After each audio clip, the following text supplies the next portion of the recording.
ಜ್ವರದಿಂದ ಬಳಲುತ್ತಿದ್ದ ಯುವಕನೊಬ್ಬ ಚಿಕಿತ್ಸೆ ಫಲಕಾರಿಯಾಗದೆ ಸಾವನ್ನಪ್ಪಿದ ಘಟನೆ ಬೆಳ್ತಂಗಡಿಯಲ್ಲಿ ನಡೆದಿದೆ.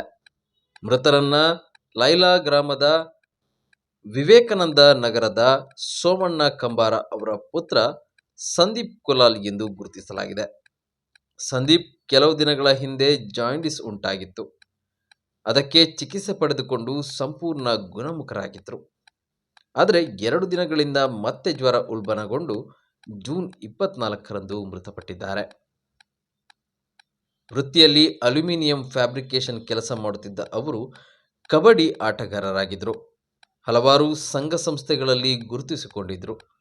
ಮೃತರು ತಂದೆ, ತಾಯಿ, ಪತ್ನಿ, 5 ತಿಂಗಳ ಮಗು ಹಾಗೂ ಸಹೋದರರನ್ನ ಅಗಲಿದ್ದಾರೆ.